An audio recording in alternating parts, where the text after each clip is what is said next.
नमस्कार, मी Amol Chavan, PR agro limited, Sangli.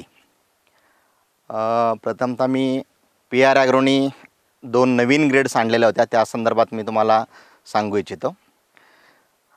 ॲग्रीप्लस 15-15-30, ॲग्रीप्लस 15-15-30 म्हणजे NPK हे पोटॅशिक फर्टिलायझर, नत्र स्फुरद समान आणि पोटॅश जास्ती आहे। आणि सोबतच याच्यामध्ये मॅग्नेशियम आणि सूक्ष्म अन्नद्रव्याचे 6 घटक एकत्रित दिलेले आहेत।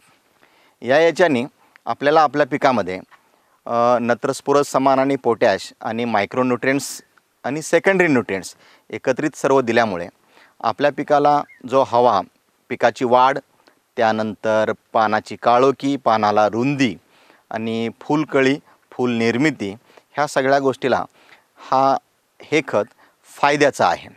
तर एकरी ह्या खताचा जो डोस आहे तर 5 किलो प्रति एकर या प्रमाणात वापरायचा आहे। तर याच्यामध्ये वापरत असताना आणखीन एक दुसरं खतही आहे कॉम्बिनेशनमध्ये वापरताना, 17-10-27 प्लस मायक्रोन्यूट्रिएंट्स आणि सेकंडरी न्यूट्रिएंट्स। तर याचाही फायदा असा होतो आपल्याला की नत्र स्फुरद कमी आहे, पोटॅश जास्ती आहे, नत्र लेवलमध्ये आहे।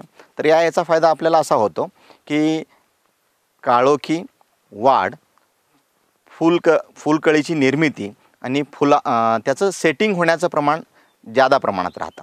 त्यामुळे या खतांचा फायदा शेतकऱ्यांनी किंवा शेतकरी बांधवांनी हे चांगल्या प्रमाणात करून घ्यावा। आणि विशेषतः याच्यामध्ये सर्व न्यूट्रिएंट एकत्रित मिळत असल्यामुळे आपल्याला इतर खतं वापरताना कमी प्रमाणात वापरले तरी चालते।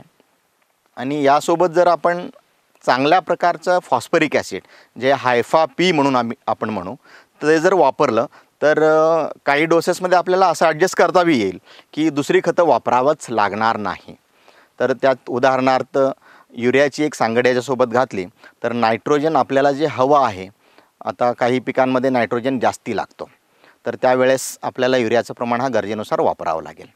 आणखीन डोसेसमध्ये याच्यात दोन्ही खतं जे 17-10-27, 15-15-30 हे एकरी 5 किलो या प्रमाणाचं आहे, पीक कोणतंही असो। तर याचे फायदे खूप चांगले मिळतील आणि शेतकरी बांधवांनी याचा वापर करावा आणि मिळालेला रिझल्टसुद्धा अनुभवावा। धन्यवाद।